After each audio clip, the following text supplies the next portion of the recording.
Good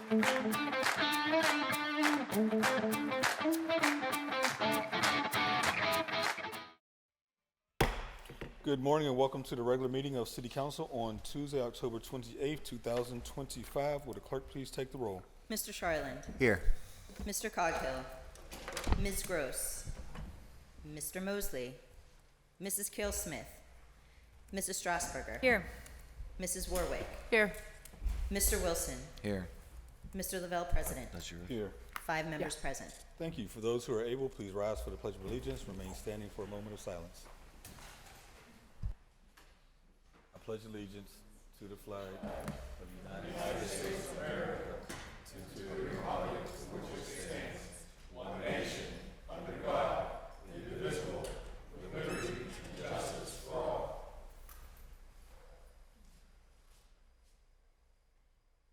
Thank you. Our next order of business is to amend the agenda. There's a motion to amend. So move. Second. All in favor say aye. Aye. The agenda has been amended. Our next order of business is proclamations, and we'll begin with Councilman Wilson. Thank you.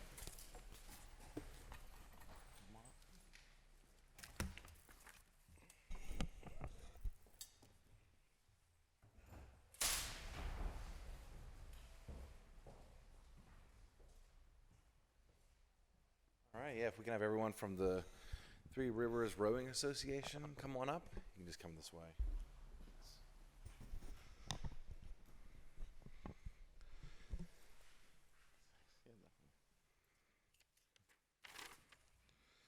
So hopefully everyone is familiar with the Three Rivers Rowing Association and all the great work they do. But if not, today we're going to recognize that. You know, I think, well, first I want to mention who we're joined by. We're joined by Matt Lowe, the Executive Director, Judy Moser, the Board Chair, Patty Mashad, the Board of Directors, one of the Directors, Noreen Librock, Director, and Kelly Behan, the co-chair for the 40th anniversary celebration. I already kind of hinted that what we're doing here, which is to celebrate the 40th anniversary of this great organization. I know as a Pittsburgher growing up, I've met many individuals, whether it was students or adults, longtime Pittsburghers, or people just new to the city, and I've always heard how much they not only enjoyed rowing, but really how it impacted their lives and how they found like a lot of different things that really attributed to a greater life, which one, I guess, is being on the river.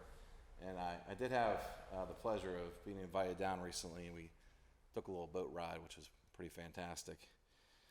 I still don't know how people fit in those skinny boats, but we will leave.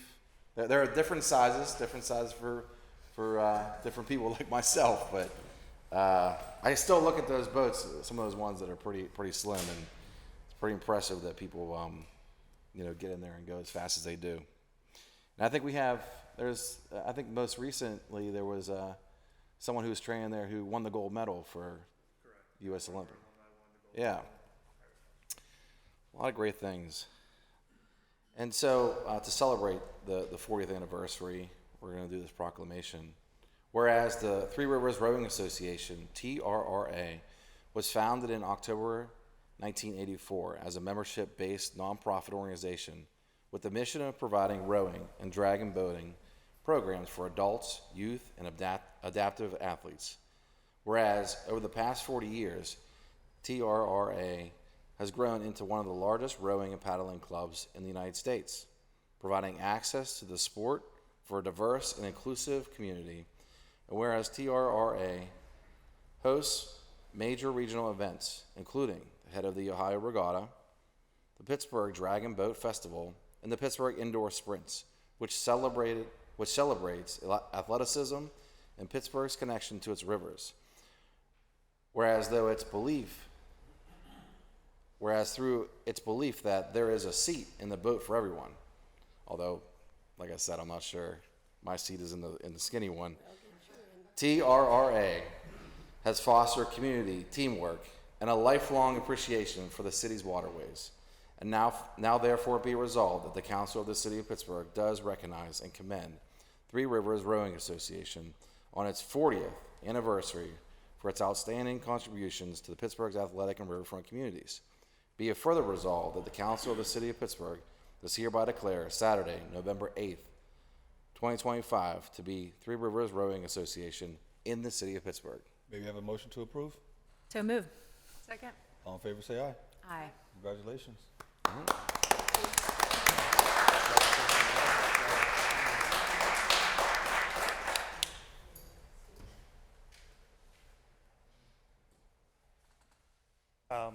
Thank you, Councilman Wilson and the entire City Council for this recognition.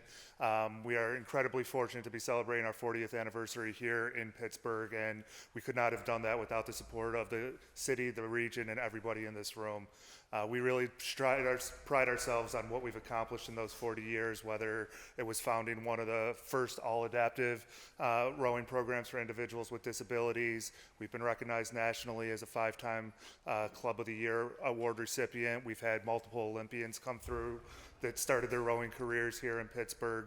And we host Head of the Ohio annually, which brings in over 2,000 competitors to race here in Pittsburgh. And we have been told many, many times that the reason they come is because of the competition and because of the city. It really is a welcoming resource for the sport of rowing.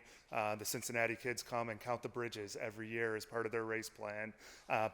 So we feel very connected with the city, very fortunate to be a part of Pittsburgh, and look forward to another 40 years of serving this community with your support. And thank you very much for that.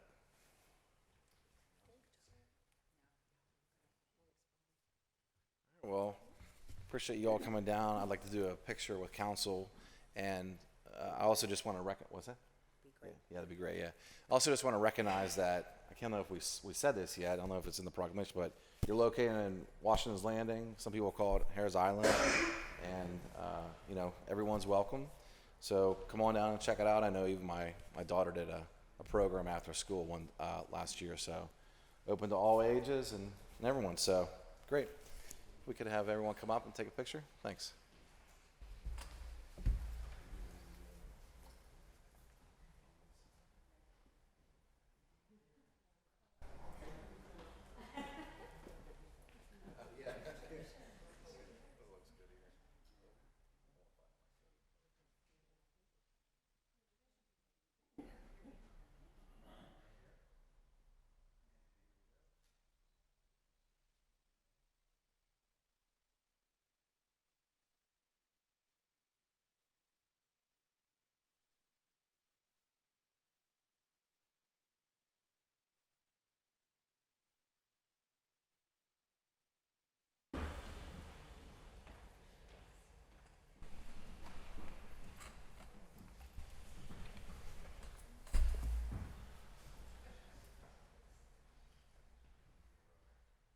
We will now move on to registered speakers and then return to, we have one to be read into the record. Yeah, let's do that.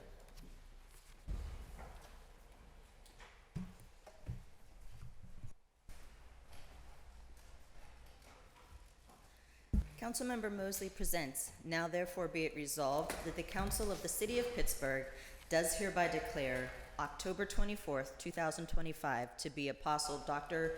Jermaine Horn Day in the City of Pittsburgh. Maybe have a motion to approve. So move. Second. All in favor, say aye. Aye. That proclamation has been approved. We'll move on to the public comment, and then we'll return to the proclamations. I would like to remind everyone the rules of council state that comments are limited to matters of concern, official action, or deliberation which may be before city council. Profanity will not be permitted. After you are called, please restate your name, provide your neighborhood for the record. You'll be given 3 minutes to speak. Our first registered speaker is Elena Zaitsoff. Good morning, council members. I'm Elena Zaitsoff. I live in the Oak Cliff neighborhood of South Oakland. I'm president of the Oak Cliff Community Organization, which is a registered community organization, and I'm representing that organization today. At the regular meeting on August 13th, the organization voted unanimously to request that Councilman Bob Charlin introduce and support legislation to change the zoning on parcel number 28N110 from residential to park. It's the Line Ophelia Stormwater Retention Park. This request is relevant to all council members because council votes on zoning requests. Our reasons for this request are as follows. 1, the city has already sold part of the park to the adjacent neighbor. A park zoning will make it harder to do so again. City planning told us that with a stormwater retention park there, it is unlikely the city will sell off part of the park. However, this park has 3 tiers, and the stormwater plumbing is only in the basin on the lowest part, with the top tiers adjacent to a house.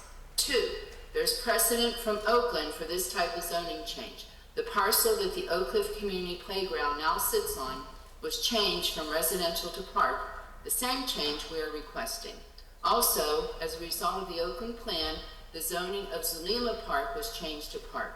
The Oakland plan missed the rezoning we are requesting. 3, it will be easier to get amenities if it is rezoned to park. 4, throughout the process of the Oakland plan, we were told zoning should match use. This rezoning will accomplish that. First, I was told by a representative of Councilman Charlin's office that they had to check with city planning about the language it would take. This is confusing because one of Councilman Charlin's first legislative acts was to get McKee Place rezoned for Walnut Capital Development. So I think they know how to word rezoning legislation. Then I was told by Charlin's office that city planning told them to tell me we need to wait for the Oakland plan, as Parks and Rec is the next topic to be addressed. As a member of the Oakland Task Force, I have seen the implementation of the Oakland plan, and with the exception of rezoning, it moves at a snail's pace, maybe because of a lack of funding. This rezoning does not require funds. City Council does not need city planning for this, so let's get it done now. As a separate issue, with winter approaching, I would like to ask councilpersons Charlin, Lavelle, and Strasburger to work together to get a true warming center in Oakland, one that can be publicized, not just being informally told to drop by the library or museum. Thank you.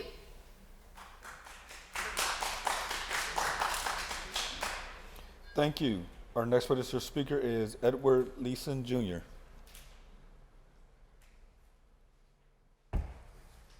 Is Edward Leeson Jr. with us? If not, our next registered speaker is Dr. Ronald Lynn Miller.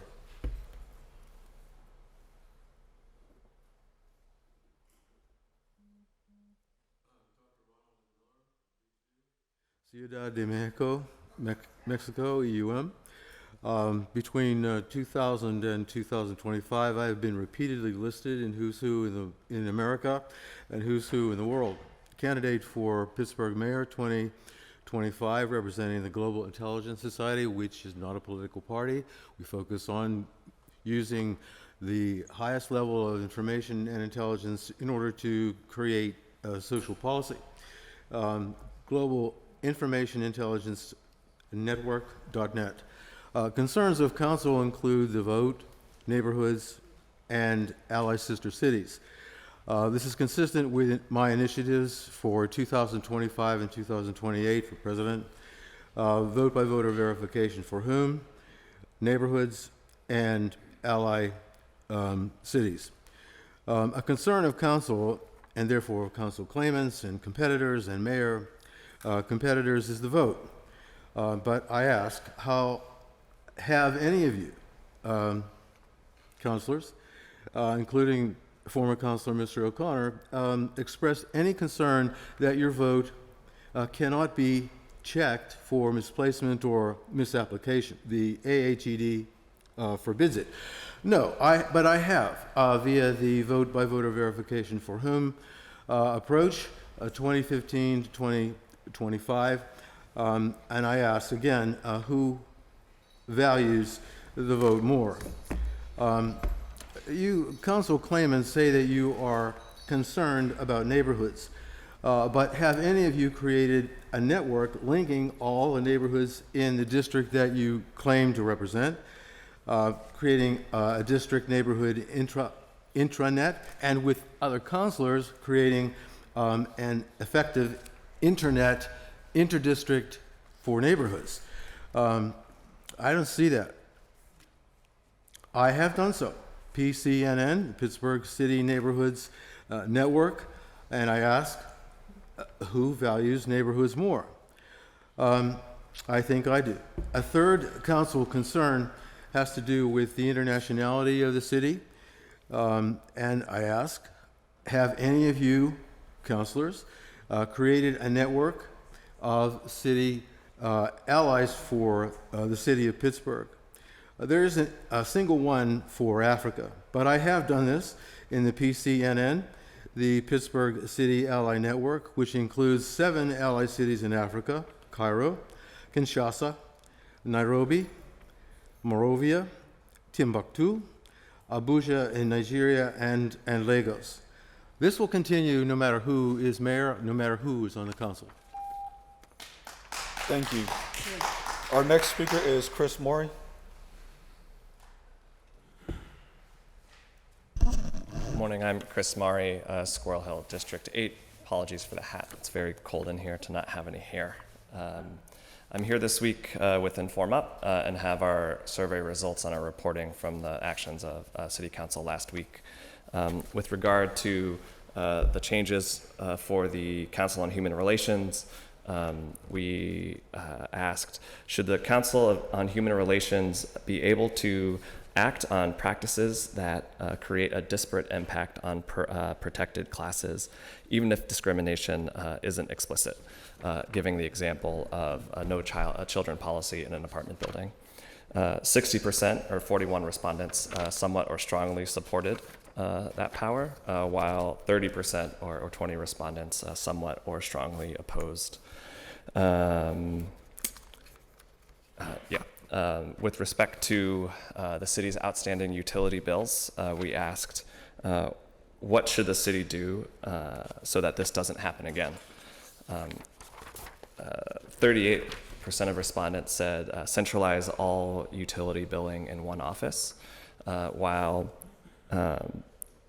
35% said not only do that, but also hire a utility manager and conduct regular utility audits, as well as have regular reports to council. A respondent from Arlington said, well, why has this electric bill gone so long without attention?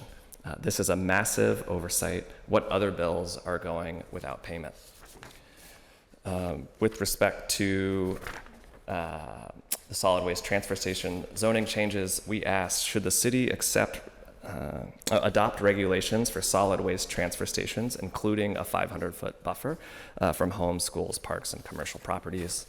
70% either somewhat or strongly supported, and only 13% somewhat or strongly opposed. I dropped the page here, sorry. One commenter from, I believe, Bloomfield, sorry, said changing the buffer from 300 to 500 feet is not grounded in significant scientific reasoning. It will not survive a legal challenge. And as always, the full survey report with all of the other comments and breakdowns by district and neighborhood will be emailed out. Thank you. Thank you. Our last registered speaker is Ikahana Halmalkina.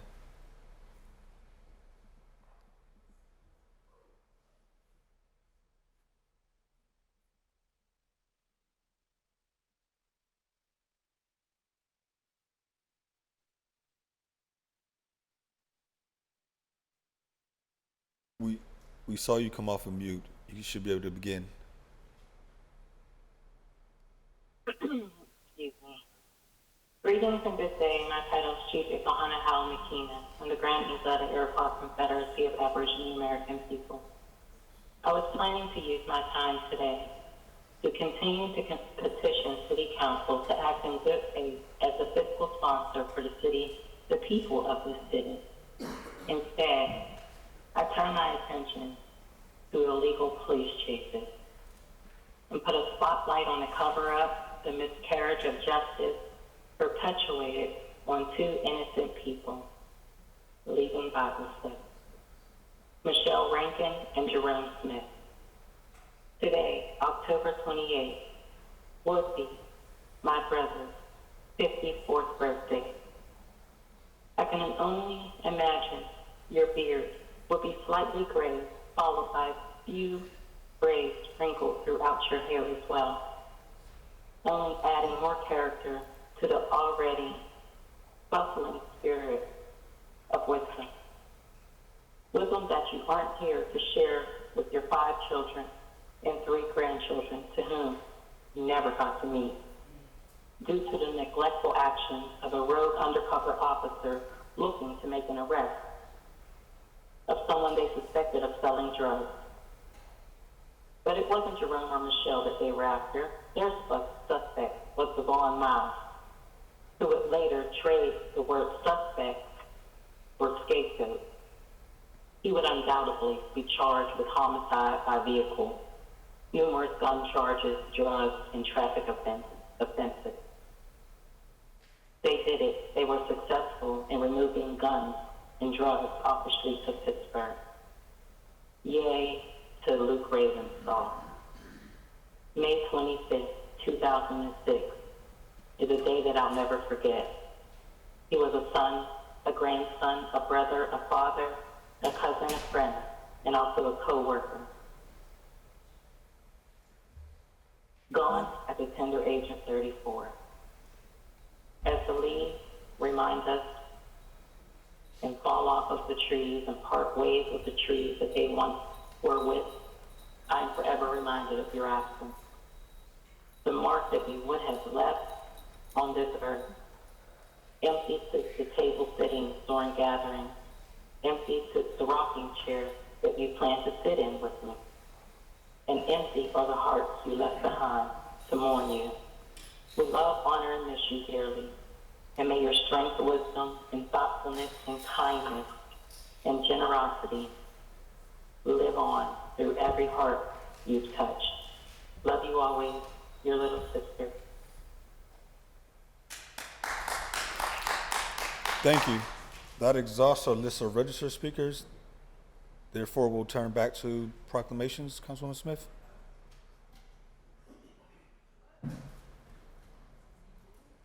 Bobby, is she ready?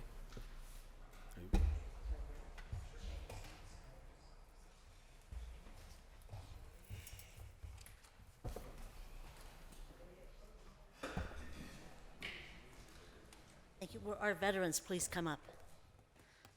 It's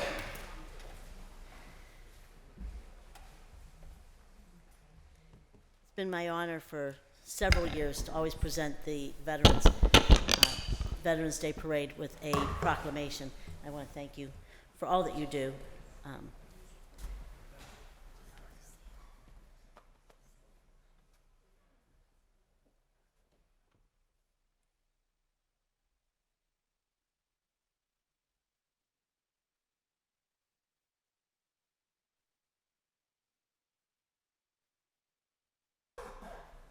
Whereas the Federation of War Veteran Societies, everyone come over, sorry. I know, I hear Carmela giving orders back here. So I'm turning around to see if it's me. Well, first, let me also thank Carmela. For years, Carmela organizes almost everything I do with the veterans. So I do want to thank you. And I forgot, we have Mike and Brazier. You want to do your proclamation? Let's do your proclamation first from the county.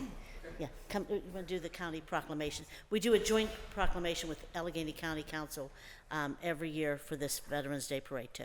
And so I'm honored that they came here for this. Thank you. You're welcome. Hi everybody, Mike and Brazier from Allegheny County Council. I'm the at-large for the county, overseeing all 1.3 million people across this fine land, and I'm a fish out of water. These are not my chambers. But this is such a meaningful proclamation and such a meaningful recognition that Councilwoman Cale Smith, and I, and the city and the county like to get together and do this in a unified fashion. And I can honestly say, I think all our councilors would agree, we don't do this often. In fact, I think this is the only time that we get together. And it's because of these fine individuals to our left who have served our country, served it with valor, heroism, and have given everything so we can be free. Interestingly, out in the hallway, our Grand Marshal said to me, Andrew Niggett over here, who we're going to present to, he said, thank you for your service. Thank you for doing what you do. And I was stunned when you said that to me. Stunned. And my response to him was, sir, I get to do this because of you. We all get to do this because of these fine people to our left. So thank you. We have 2 proclamations. We're only going to read one from the county. One is for the Veterans Day Parade itself. But if it's okay with you gentlemen, I'd like to introduce you, and then we're going to read a proclamation for our Grand Marshal. So with us here today, and I'm doing this on behalf of Councilwoman Kel Smith here as well, we have Sergeant Major Joe Podolinsky, Commander of the War Federation, Andrew Niggett, our Grand Marshal, Jim Hay, the Commander of the Federation, incoming, Rich Stefanik, Commander of the VFWs, Bob Musner, VP of the VLP. We have Ken Rosicki. I was close. And of course, my colleague from the county, John Kaufman, Allegheny County Veterans Department. So thanks, John, for coming on over here today. So I'll go quickly. Whereas the Federation of War Veterans of Allegheny County and the City of Pittsburgh will hold its 106th annual Veterans Day Parade, the longest continuously running Veterans Day Parade in the United States, on Saturday, November 8th at 10:30 a.m., beginning at the intersection of 10th Street and Liberty Avenue. This year's parade will have a special recognition and dedication to Vietnam veterans with the theme of Welcome Home. Whereas the Grand Marshal for the 2025 Veterans Day Parade is Vietnam veteran Andrew Niggett, whose heroism, perseverance, and lifelong dedication to his fellow service members exemplify the very spirit of Veterans Day. Whereas Mr. Niggett enlisted in the United States Marine Corps in January 1968, completing boot camp at Parris Island, followed by advanced infantry and M60 machine gun training at Camp Lejeune, and then guerrilla warfare training in California.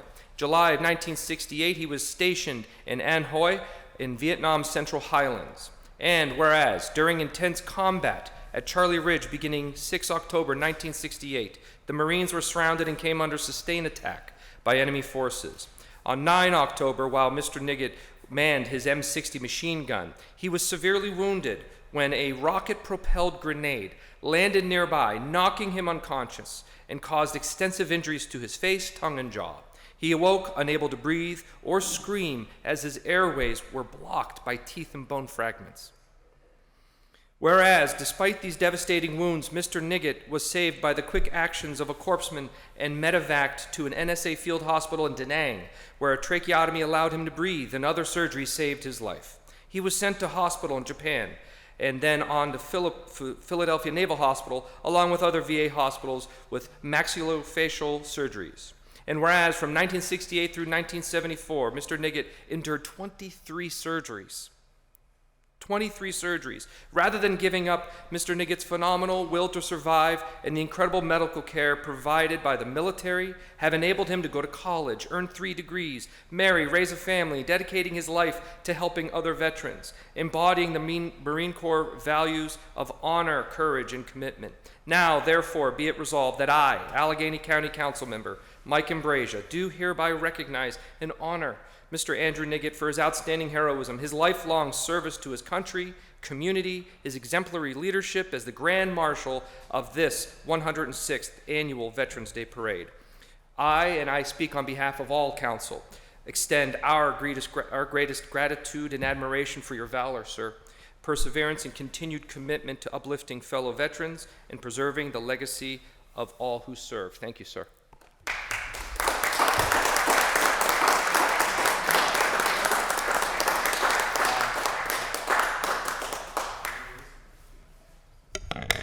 Thank you. And Greg Kotler, we should have you up here, since you're a veteran as well, and that's what we're honoring you for next.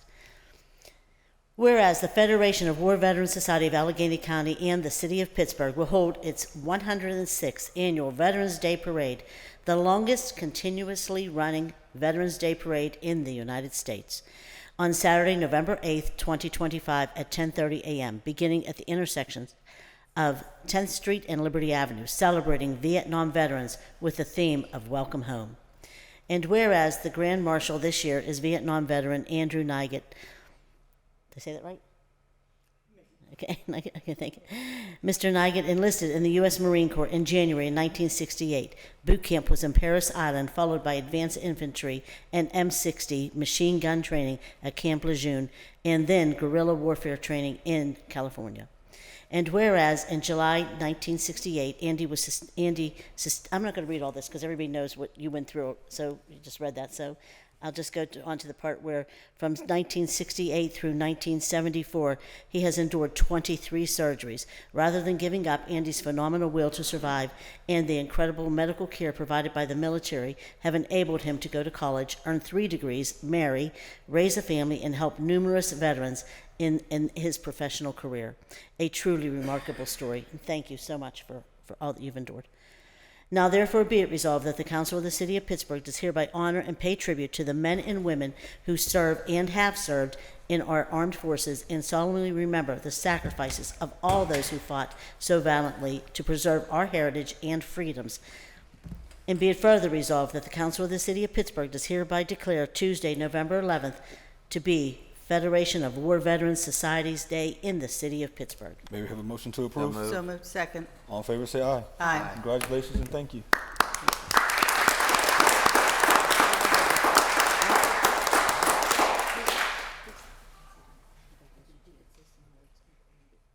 I'm going to have you say a few words, and then Andy, and then we'll introduce all the veterans, and then we'll have a photo with council members. But I do want to thank you all for your service for our country, and to all those who are currently serving. I want to thank them because it's definitely challenging times, and I just really want to thank everyone for all that you've done for us and continue to do.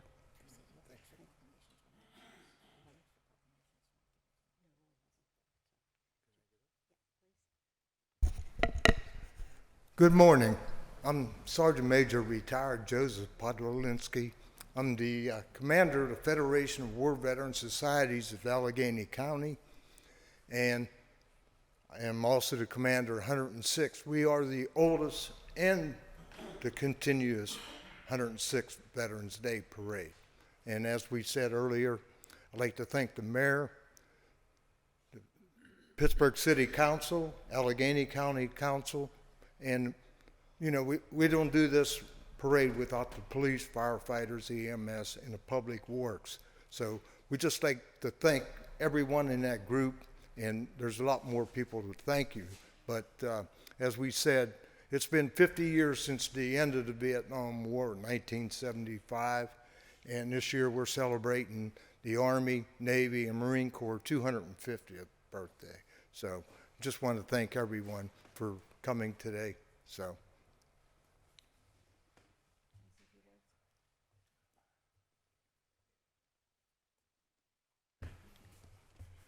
Thank you. I just want to echo what Commander Podolinsky said about the appreciation we have for the City Council, the county, and everyone involved in enabling us to celebrate this upcoming parade. I've been asked about what's the meaning of being the Grand Marshal. To me, the Grand Marshal is a title. The true honor of being the Grand Marshal is who the Grand Marshal represents. We represent all veterans and their families. That is our honor. And we look forward to honoring all our veterans and our families, our Gold Star families, those who were killed in combat, our POWs and MIAs. Those of us who survived are very fortunate, and we will all forever be grateful and indebted to those who sacrificed for us. And again, thank you everyone for providing this opportunity for us.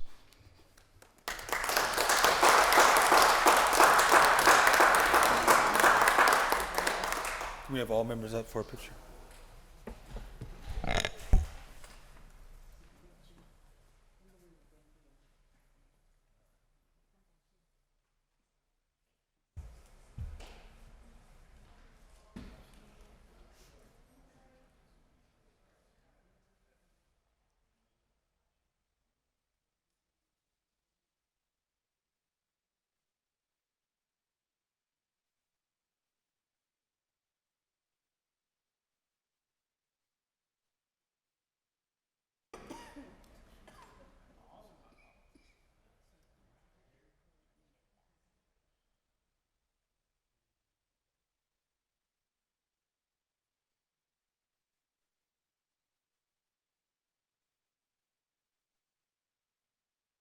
anybody would like to go back, we have some refreshments in the back for everyone.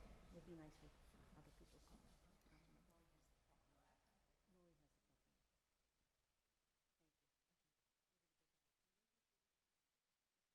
Yes. They go through this way to go to the back. Sure. Thank you. Thank you so much. Thank you for being here.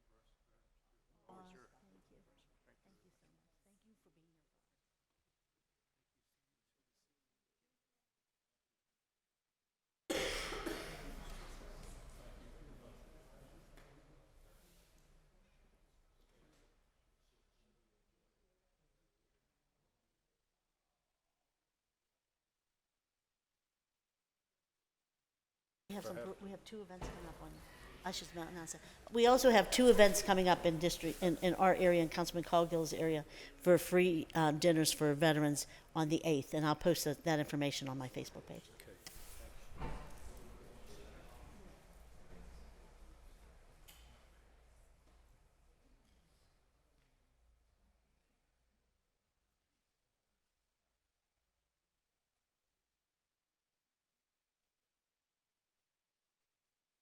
Can we have Terry Lunsford, everyone from the aviary, come forward, please.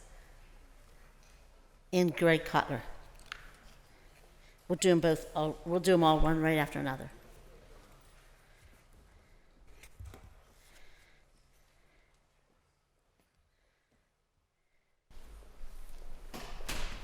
Ebony, you coming up? Come up with your mom. Yeah. If you're here for them, you can come up with them. You can join them. Yeah. You come here.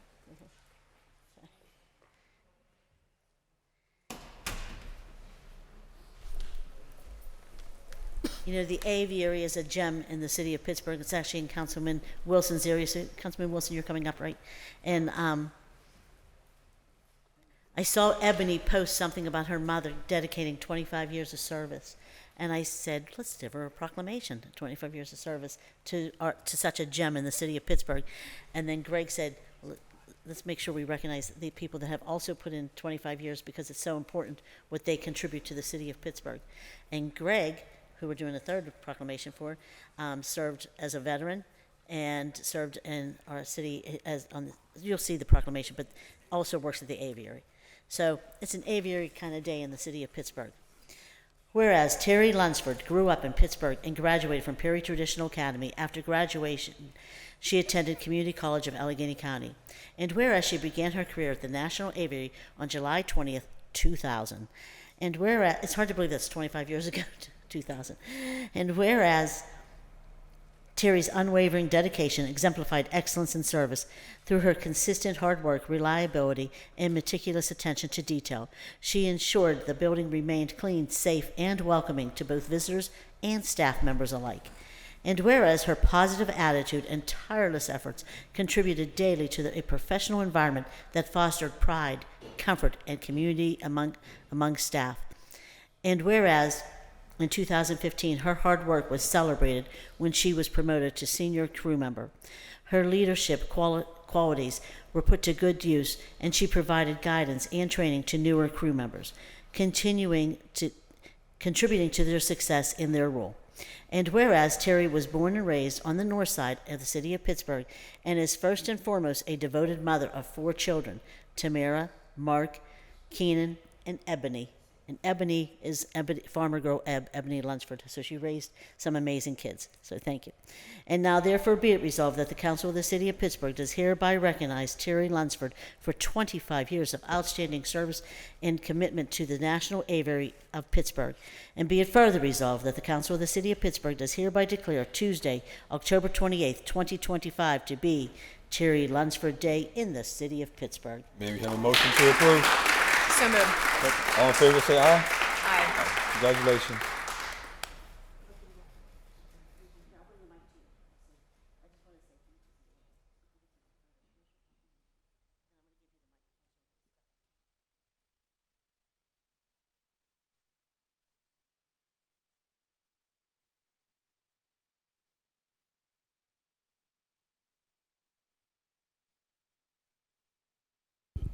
Thank you, City of Pittsburgh, for helping me raise my 4 children and my grandchildren, and my family is also from Allegheny County. Thank you, and the aviary for hiring me when it was so hard for me to find a job in this city. Thank you.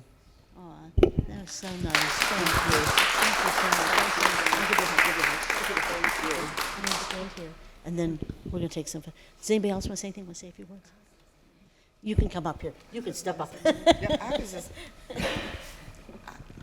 well, first of all, I'm just emotional because I just want to thank you all for, and Teresa, just for catching that post and recognizing my mother, because as I stand here, my mom has watched me get so many awards from a kid to probably last week.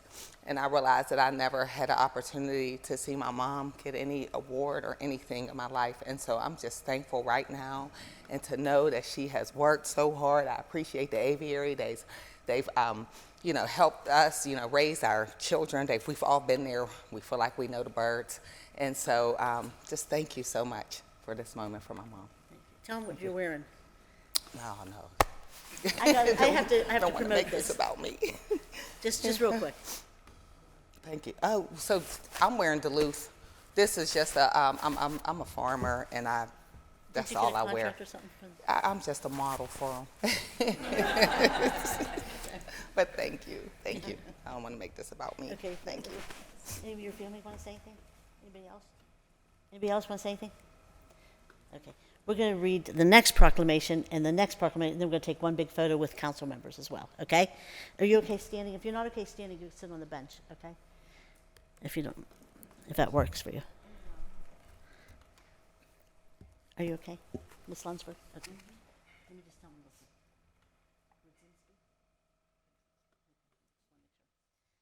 this. We have another Terry. Whereas Terry Grzinski began her career at the National Aviary on August 4th, 1993, as an animal carekeeper, providing daily care for nearly 400 birds and successfully hand-rearing numerous species, including the red-fronted macaws and the superb starlings, quickly becoming a valued team member. And whereas in 1998, Terry transitioned to the Education Department as Animal Encounters Coordinator, where she trained the birds for educational programs, managed volunteers, and inspired students of all ages. She later advanced to senior trainer in avian encounters, creating and presenting dynamic free flight shows and indoor bird presentations that delighted and educated countless guests.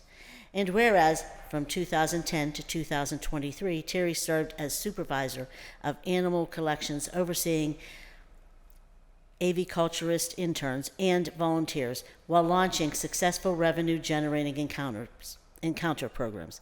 Now, as a volunteer manager, she has boosted volunteer participation, improved volunteer engagement, and transformed the volunteer office into a more welcoming and efficient space. And whereas over the course of her career, Terry has achieved numerous accomplishments, including contributing to her expertise to international conservation efforts, such as the flamingo crisis in Africa. Beyond her professional achievements, Terry is well known for her devotion to parrots and her ongoing involvement with Pearl Parrot Rescue, ensuring the continued care and advocacy for parrots. And now, therefore, be it resolved that the Council of the City of Pittsburgh does hereby recognize Terry Grzinski for her outstanding contributions to and lifelong commitment to the avian care, and congratulates her for more than 30 years of service to the National Aviary. And be it further resolved that the Council of the City of Pittsburgh does hereby declare Tuesday, October 28th, 2025, to be Terry Grzinski Day in the City of Pittsburgh. Do we have a motion to approve? So moved. Second. All in favor, say aye. Aye. Congratulations. You sure? I was going to hand it to you. Yeah. Just making sure. I want to thank everybody. I started at the aviary when it was still the Pittsburgh Aviary, right after I had gone private. Was there through the transition of becoming the National Aviary. And it's like I've had many different jobs, never having left the building. The aviary's grown so much in the years I've been there, and really glad to be a part of the aviary and a part of the City of Pittsburgh. Thank you so much. And Councilman Wilson, you wanted to say a few words, but he's he made sure I remembered that the aviary is in his district. He's so proud of it. It's just simply not true. She came over and said, hey, I'm doing a proclamation for an aviary. So I appreciate Councilwoman Cal Smith for recognizing the aviary, and actually everyone who makes it run, because I've known several employees in the past, they've worked there for several years, several decades, and I know just how much they care about the space and all the people that come to that space. And we also should recognize that it is a national aviary, so it's not just a local thing. They are on the nationwide scale, and there's a big project on their way. I think it's the medical center. They do so many different, I think, cool things, but very cutting edge strategies for to make sure that, I don't know, someone else here could talk about this more elegantly, but they're not just winging it there. They are they are very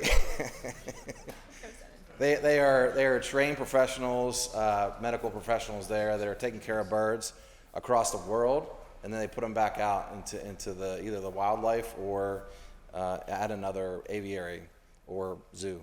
So just want to recognize all the work that the aviary does for Pittsburgh, and I have to say it, this is my favorite thing about politics and the aviary. Usually this joke doesn't go over well, but since Sophie Masloff's name is on the wall here, I have to recognize in that time, the aviary actually was at a turning point, whether or not, it was going to be saved and actually continue to exist. And I think at the time it was publicly ran, and the city was pretty tough finances during those times. And all across the city, they were exploring options of letting these properties go. And a pretty bad line, but I think now that it's so successful, is one I like to continue to talk about, which is when Sophie Masloff was asked, all right, so, what are you going to do with the aviary if you're not going to fund it? They said, open the windows. Or she said, open the windows. But so it's one of my favorite quotes in Pittsburgh's history. Because it didn't happen. But I think it's quite interesting. Anyway, I think it's funny that it didn't happen. All right, thanks. That's a good one, actually. Yeah. Thank you. That's why Terry trained them, so they fly back in. You want to say a few words about Terry? Hi, I'm Cheryl Tracy. I'm the Executive Director at the National Aviary, and I just want to thank Councilman Wilson for those words about the aviary. We're very, very thankful to Council for your support to the City of Pittsburgh, and we're really glad that they didn't open the windows that day and that we're still standing here all these years later, 70 plus years later, but it's really because of these amazing team members that we have at the aviary. Terry and Greg and everybody else who's here today.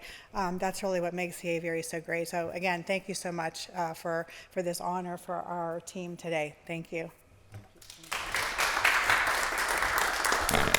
Okay, one more proclamation, but I was planning on doing this. Greg lives in our district and contributes a lot to our community. I actually tried to get him to run for my seat one day. Anyway, whereas Greg Sullivan Kotler, a resident of Crafton Heights, enlisted in the U.S. Marine Corps during his junior year of high school and began recruit training at Parris Island in April 1996. Following his graduation in June 1996, he was assigned as an infantry rifleman to Lima Company, 3rd Battalion, 7th Marine Regiment at 29th Palms, California. Having also served as his platoon's Catholic lay reader. And whereas Greg was deployed to Kuwait, Okinawa, and Thailand aboard the USS, how do you say that? Dubuque. Dubuque and Australia aboard the USS New Orleans. My son was on Every. Esland, yeah. And whereas, let me find this, where I left off here.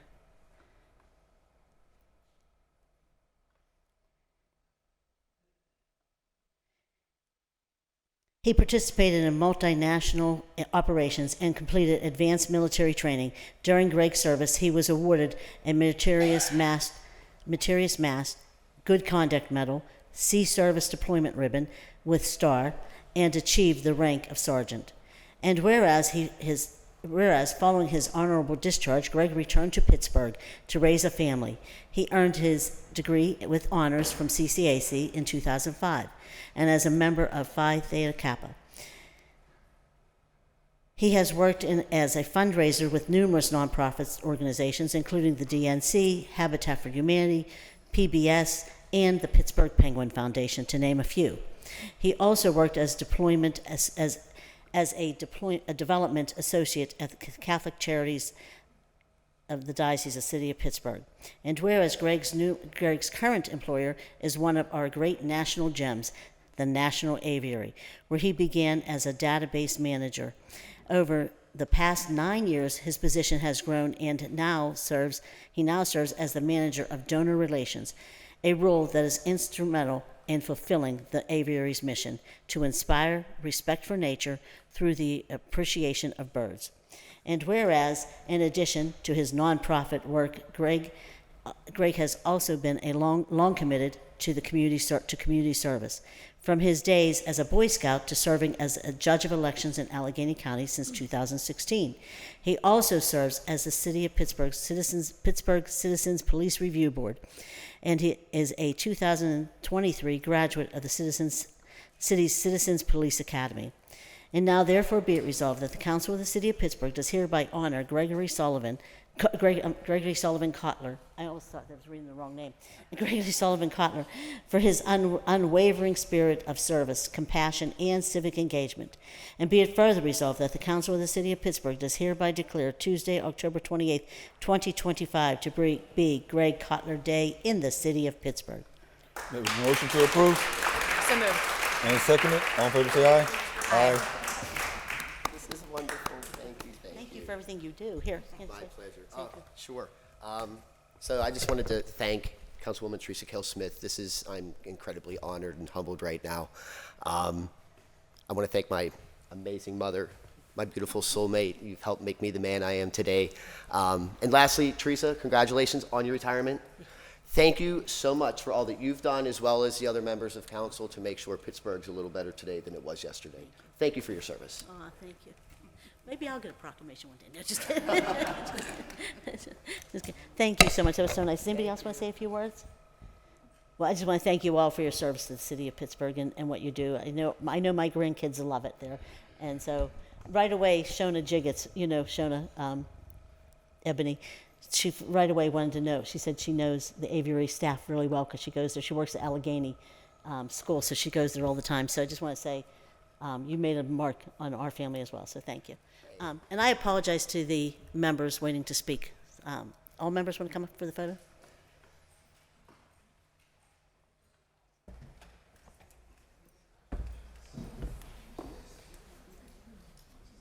Tear me apart when she gets up.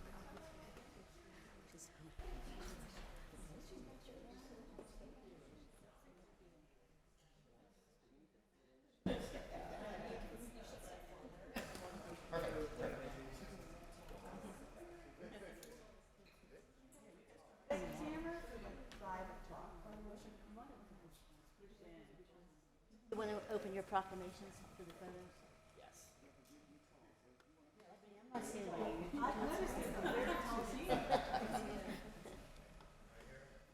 Even on the step, I'm sure.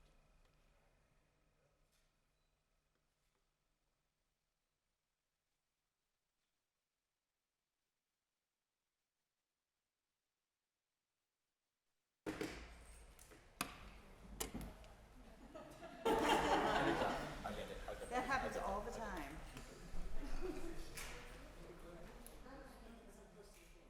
Thank you.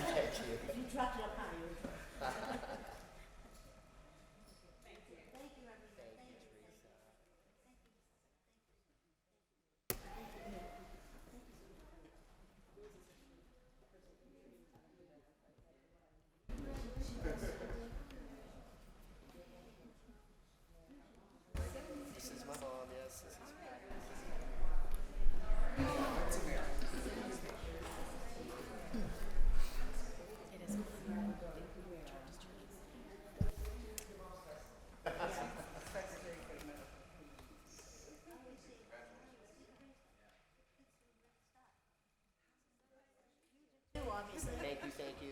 Tour light's still on. Thank you, Mr. Wilson.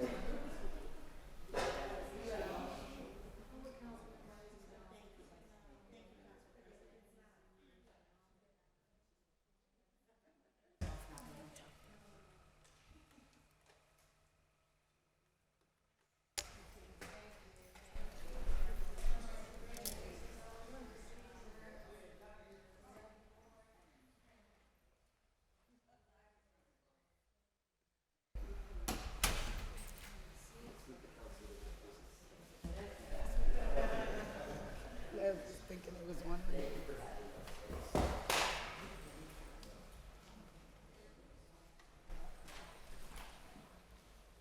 Thank you. We will now return to public comment. If there's anyone in chambers wishing to speak, please come forward at this time. Provide your name and neighborhood for the record. Hi, my name is Bernadette from Beachview. I wanted to talk about something I warned of decades ago at the Pittsburgh Public Board meetings and at City. As the city was closing, our VOTEC schools and high schools lost these as well.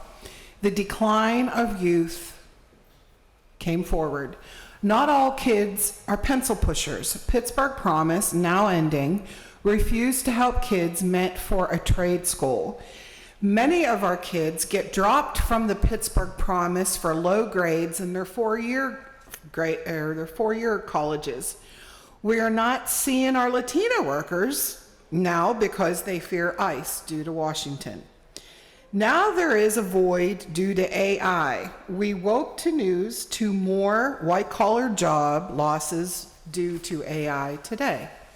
We need to go back to simplistic reality and prepare our youth again in Pittsburgh, in carpentry, electrical, etc., to better prepare them. There is nothing wrong with being a tradesman. Every time you turn on the water, every time you turn on the light, that's a tradesperson who did that. All these properties in the city, in the town, trade schools can fill them, even if it's a couple floors, with people who are not pencil pushers. Open schools of trade. Mandate introduction to trades again in schools. My son, a father of 6 in Tennessee, sits the kids down and shows them the books. He's an accountant. Vacation, show them what it costs. But last night, my son and I had an idea, 1 year of trade school before they go to a 4 to 6 year college in Utah, Miami, he's got a whole bunch getting ready to go. They know they have to support selves in their college. Most parents today can't do it. While in college, they could get paid to have own business, changing a light socket, get paid for that. Fixing an HVAC unit. We have to rethink now how we prepare our kids for the future. I know you all talked about what we can do for our youth, what they want. Well, Tennessee has trade schools everywhere. He said that. They're everywhere. Pittsburgh doesn't have it anymore. Our youth need options. Jobless futures should not be acceptable. And Kathy Vargas, thank you very much, the new director at the Beachview Senior Center, Melinda. Absolutely a beautiful addition. Thank you.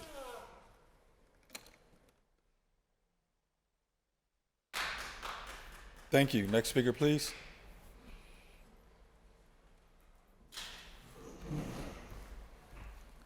Good morning. I stopped past to tell you guys about a little something that happened this weekend. I wanted to let you all know. This weekend, this Saturday, I went to an event that was held at One Hood.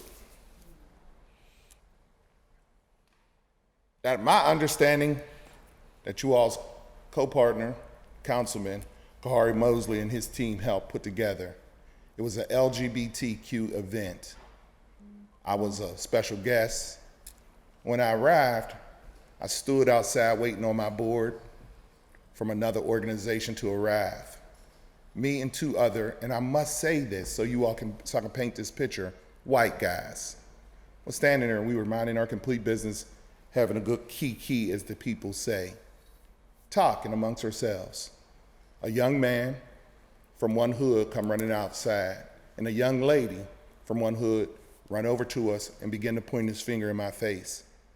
Now, because I had on a certain pair of shoes, red bottoms, I did not want to partake in this conversation. So I beelined and went into the building because I was a special guest. I left that organization with the impression that this thing was completely over. Sunday, my God-given right, I leave church and I go to vote in the CCAC early because I like to get it out the way.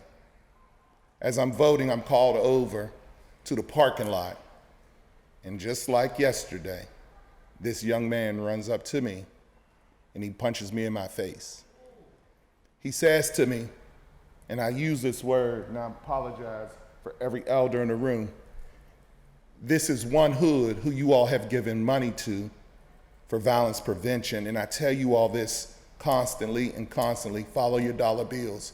He's not here to represent himself. He's not here to say anything which you won't anyway. But this young man called me a punk, faggot-ass nigga. And that's who he represent. That's who he go around town. I want to tell you all he knows about it because the young man, Mr. X, called Kahari on the telephone and said to Kahari, the police is coming. And Kahari did whatever he did. But I want to say this to you all with all due respect. I walked away from here 4 weeks ago, giving you all my rendition of, I'm going to keep cool because Kahari's people called me and asked me to keep cool. I said to you all, clear as day, follow the money. Here I stand in front of you all with a concussion because one of his boys, one of his walkwallers, one of his proteges jumped on me for speaking out. Well, the show just began.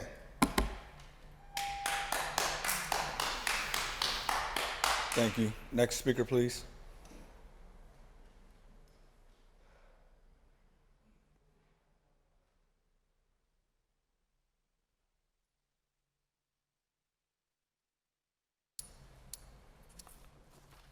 Good morning. My name is Yvonne F. Brown. I live at Kaylee Irvis. That's at the top of the hill on Bedford. Kaylee Irvis Tires. I brought a picture today of my husband, myself, and two of my granddaughters. It was said when I challenged you, Ms. Smith, when you called Tim Stevens up in the front. I say that you show preference to him because he's yellow. Okay, you had Stormy, this one lady that came and brought the $5,000, and you came and the councilwoman came and was talking in my ear behind, and I said, please. Now, she's the one that swore at Dr. Miller and used the F word, and you said that we cannot swear. That was her swearing. She don't even live in Pittsburgh. She's in McKeesport. You let her speak. She gave you $5,000. You ran out there to talk to her. When people are speaking, you're supposed to listen to us. And the first thing I wanted to tell you, when I was bringing this, I want you to see, my husband is very light complected. And this little baby, she's 22 or 23 now, in college. These babies used to come and speak. She's the one that when Mr. Burgess said, but my 5-year-old was speaking, it's not the time and the place, but you had your little white babies doing proclamations showing, that was fine, but my black baby can't speak, and it was a black councilman that said it. And when I told Bob Meyer, who was the newspaper man from the Tribune, I said, you know, he said, that my grandbaby shouldn't speak, it's not the time. He said, well, you know Krause don't like you anyway. I said, Mr. Burgess, and he even was shocked.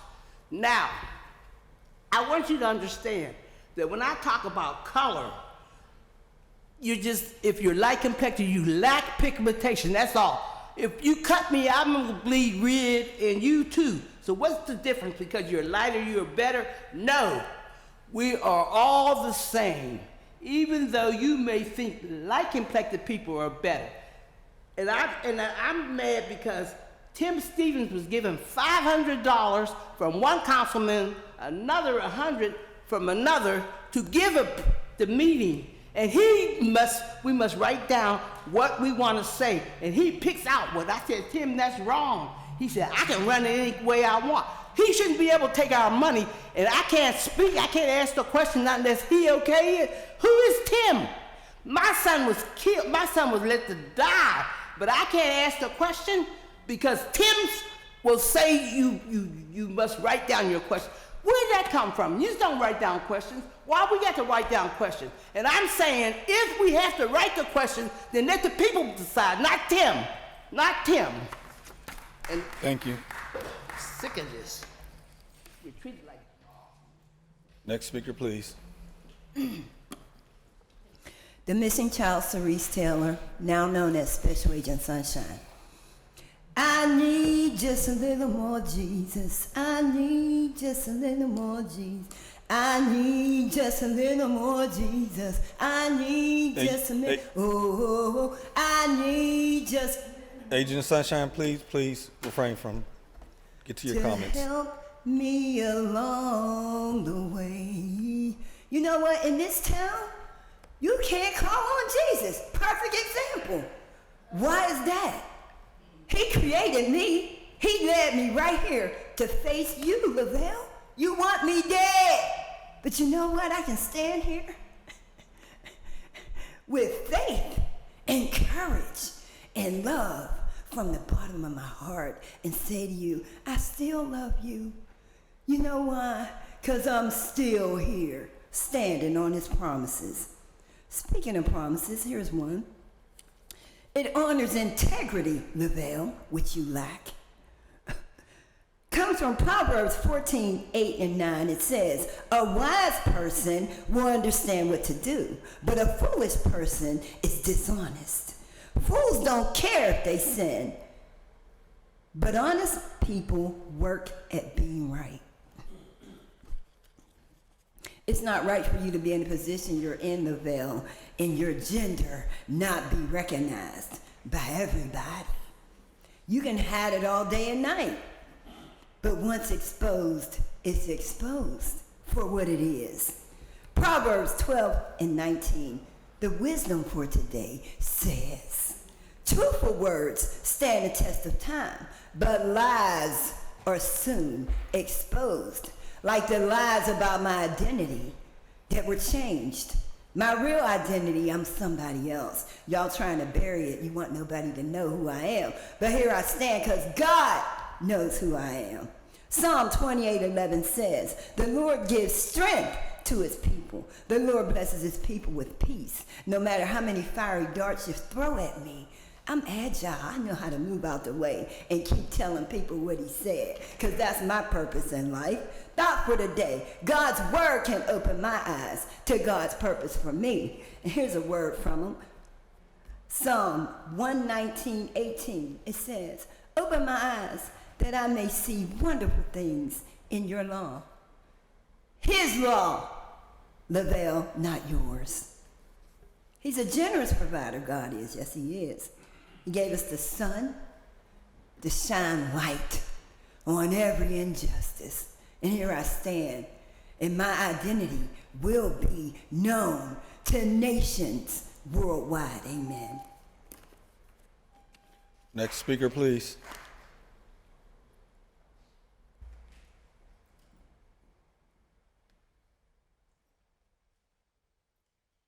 Still morning.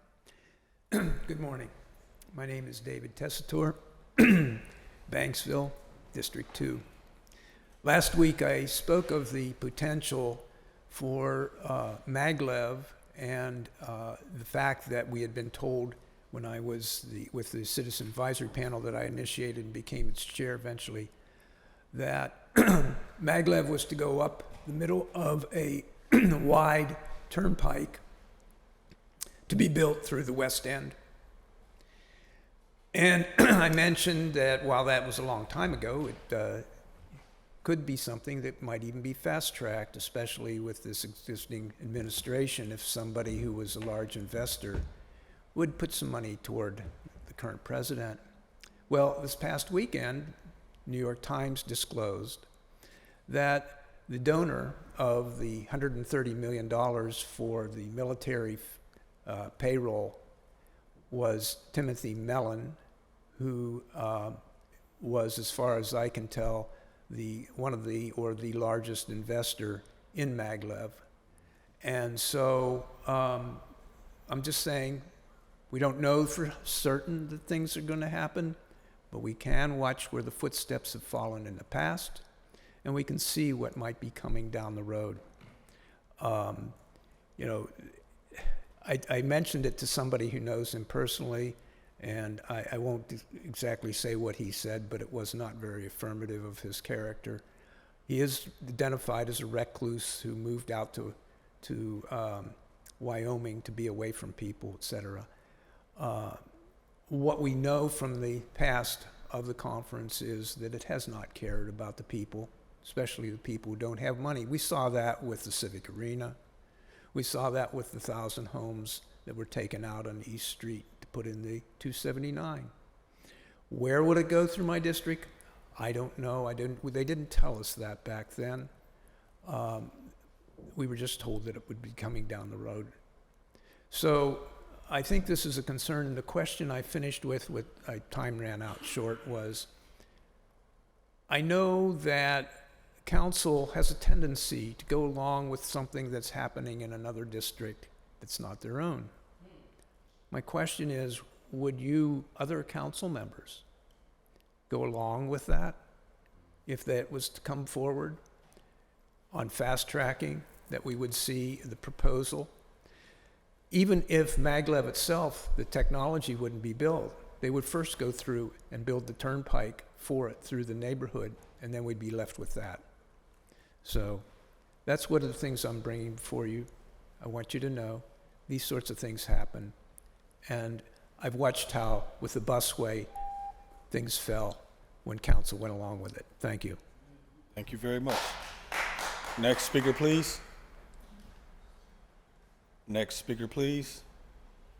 Seeing no further speakers, we'll turn to the presentation of papers, beginning with Councilman Charlin, Chair of Human Resources. No new papers, Mr. President. Thank you. That takes us to Councilman Coghill, Chair of Public Safety and Wellness. Councilman Charlin, thank you.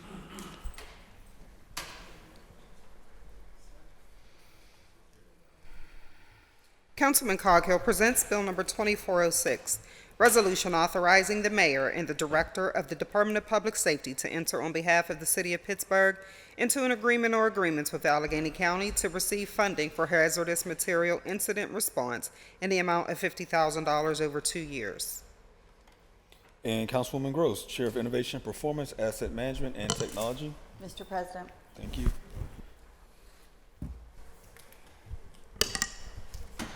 Councilwoman Gross presents Bill number 2407, resolution authorizing the mayor and the director of public safety to enter on behalf of the city of Pittsburgh into a sub-license agreement or agreements with the Pennsylvania State Police to allow public safety personnel to utilize traffic and criminal software at no cost to the city. And Councilman Mosley, Chair of Intergovernmental Educational Affairs. He has two.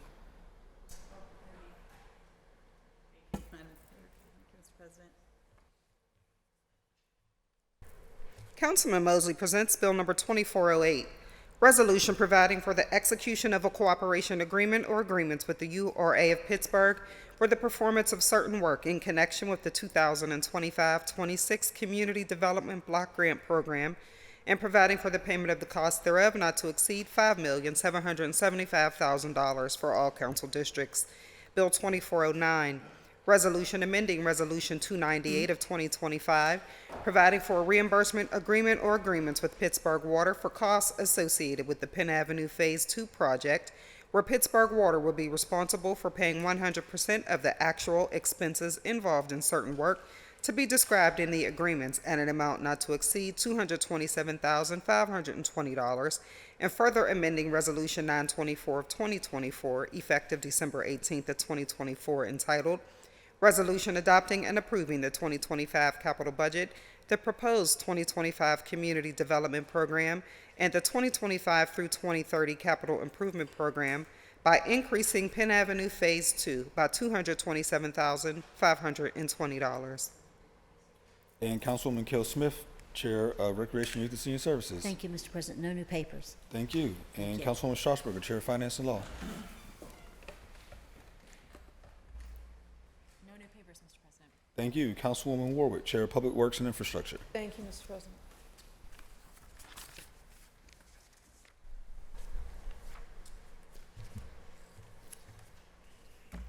Councilwoman Warwick presents Bill Number 2410, Resolution authorizing the mayor and the director of the Department of Public Works to enter into an agreement or agreements with the Allegheny Cleanways in order for Allegheny Cleanways to lend cameras to the city of Pittsburgh to be utilized for monitoring and investigating illegal dumping in the city at no cost to the city.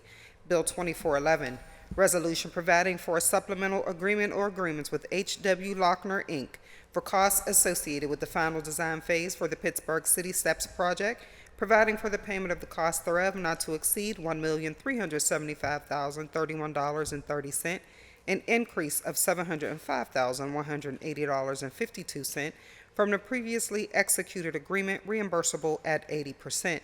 Bill 2412, Resolution providing for an amended reimbursement agreement or agreements with the Pennsylvania Department of Transportation for costs associated with the preliminary engineering, final design, utility coordination, right-of-way, and construction phases of the Penn Avenue Phase 2 project, and providing for the payment of the cost thereof not to exceed $13,428,757.50, an increase of $1,153,757.50 from the previously executed agreement, reimbursable at 80%, and a municipal share of Commonwealth incurred costs not to exceed $68,400, an increase of $0 from the previously executed agreement.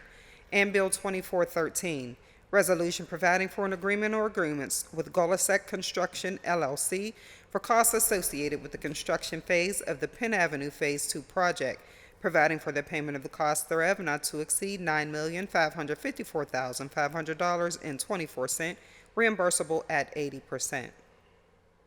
And Councilman Wilson, Chair of Land Use and Economic Development.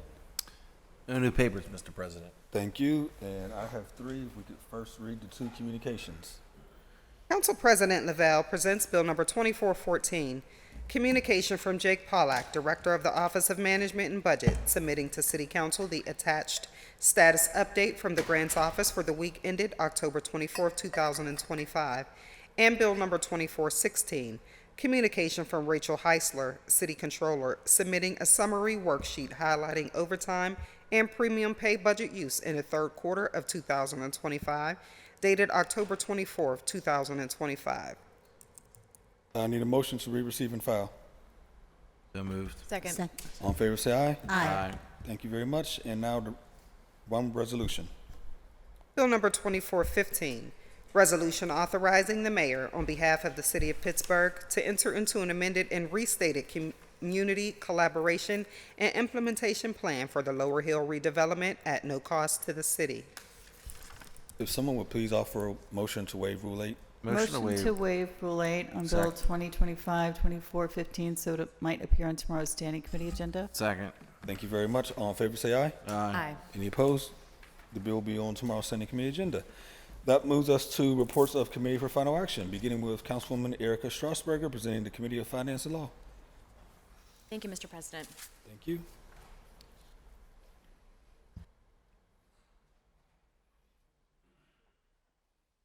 Councilperson Strasburger presents Bill Number 2397, reported to Committee on Finance and Law for October 22, 2025, with an affirmative recommendation.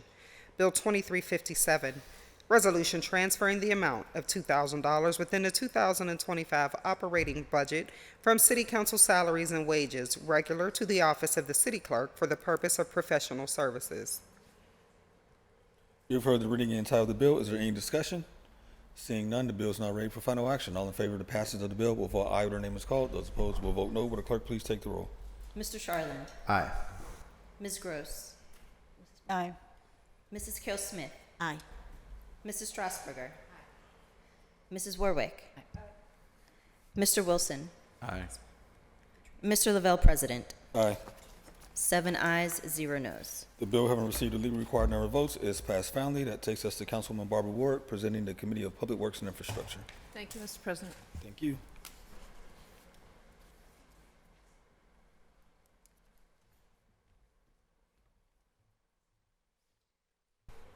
Councilwoman Warwick presents Bill number 2398, reported to Committee on Public Works and Infrastructure for October 22nd, 2025, with an affirmative recommendation. Bill 2347, resolution providing for a reimbursement agreement or agreements with the Pennsylvania Department of Transportation for costs associated with the preliminary design phase of the McCardle Roadway Reconstruction Project and providing for the payment of the costs thereof not to exceed $1,200,000, reimbursable at 80%, any municipal share of Commonwealth incurred costs at a cost to the City of Pittsburgh not to exceed $20,000. Bill 2348, resolution authorizing the mayor and the director of the Department of Mobility and Infrastructure on behalf of the City of Pittsburgh to enter into a maintenance agreement with Pittsburgh Downtown Partnership for the Pittsburgh Pedestrian Wayfinding Project at no cost to the city.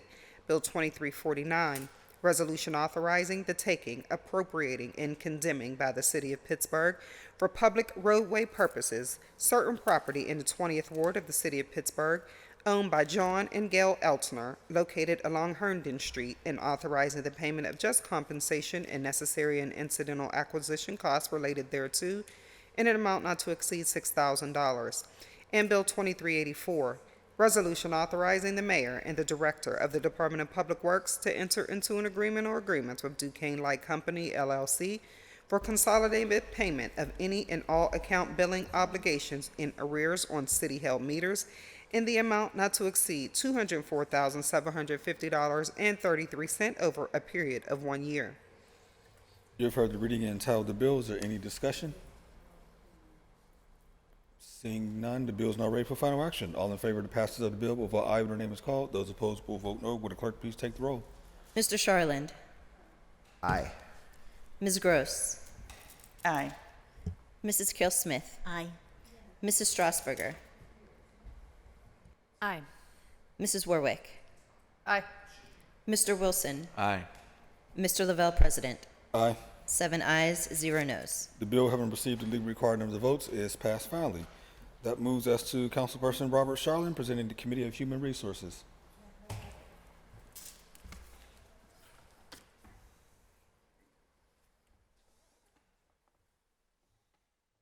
Councilperson Charlin presents Bill number 2399, reported to Committee on Human Resources for October 22nd, 2025, with an affirmative recommendation.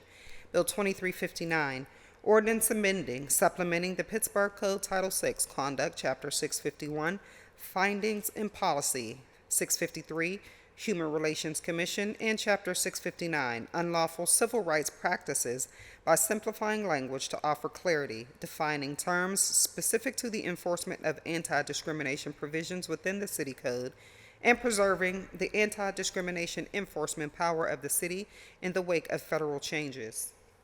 You have heard the reading and title of the bill. Is there any discussion? Councilwoman Strasburger. Thank you. I'd like to make a motion to recommit Bill 2359 at the recommendation of the Law Department. Second. Any discussion? I just want to thank Councilwoman for recommitting it. All in favor say aye. Aye. Aye. Any opposed? Bill 2359 will be on tomorrow's Standing Committee agenda. Thank you. That moves us on to Councilman Bobby Wilson, presenting the Committee of Land Use and Economic Development. Thank you, Mr. President. Thank you.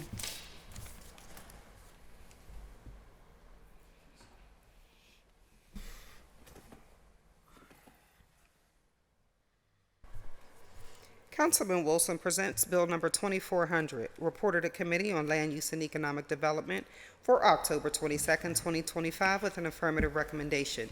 Bill 1417, ordinance amending the Pittsburgh Code Title IX Zoning Code Article 1, Introduction and Establishment, Section 90203, Zoning Map, to rezone parcels 45A 166 and 45E 43 from R1DH, Single Unit Detached Residential High Density, to UC MU Urban Center Mixed Use, and Bill 2354, ordinance amending the Pittsburgh Code, Title I, Administrative, Article 9, Boards, Commissions, and Authorities, Chapter 174A, the Pittsburgh Land Bank, by amending Section 174A 13, Policies and Procedures, Strategic Plan, and Annual Report, to modify the Pittsburgh Land Bank's annual reporting deadline from December 31st of each year to 120 days following the end of the fiscal year. You've heard the reading and entitled the bill. Is there any discussion? Seeing none, the bill is now ready for final action. All in favor of the passage of the bill will vote aye when their name is called. Those opposed will vote no. Will the clerk please take the roll? Mr. Charland. Aye. Ms. Gross. Aye. Mrs. Kale-Smith. Aye. Mrs. Strasburger. Aye. Mrs. Warwick. Aye. Mr. Wilson. Aye. Mr. Lavelle, President. Aye. 7 ayes, 0 noes. The bill having received the legal required numbers of votes is passed finally. That takes us to Councilwoman Deborah Gross, presenting the Committee of Innovation, Performance, Asset Management, and Technology. Thank you, Mr. President.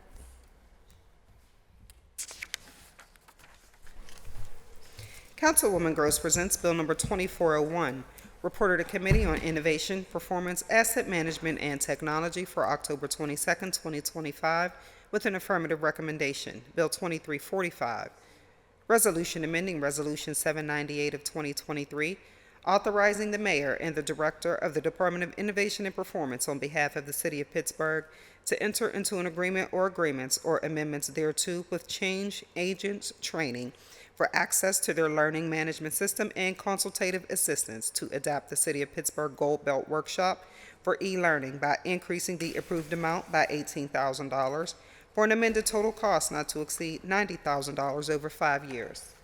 You've heard the reading and entitled the bill. Is there any discussion on the bill? Seeing none, the bill is now ready for final action. All in favor of the passage of the bill will vote aye when their name is called. Those opposed will vote no. Will the clerk please take the roll? Mr. Charland. Aye. Ms. Gross. Aye. Mrs. Kale-Smith. Aye. Mrs. Strasburger. Aye. Mrs. Warwick. Aye. Mr. Wilson. Aye. Mr. Lavelle, President. Aye. 7 ayes, 0 noes. The bill having received the legal required numbers of votes is passed finally. And finally, Councilman Kari Mosley, presenting the Committee on Intergovernmental Educational Affairs. Thank you, Mr. President. Thank you.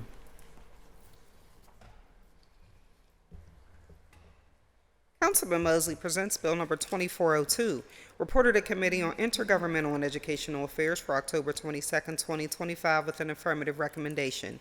Bill 2346, resolution amending Resolution 697 of 2023, entitled Resolution Authorizing a Cooperation Agreement or Agreements with the URA of Pittsburgh in connection with the URA's application for a Redevelopment Assistance Capital Program grant for the Brighton Heights Healthy Active Living Center in the amount of $2,229,987 and authorizing expenditures for this stated purpose to increase the grant award amount by $500,000 to $2,729,987.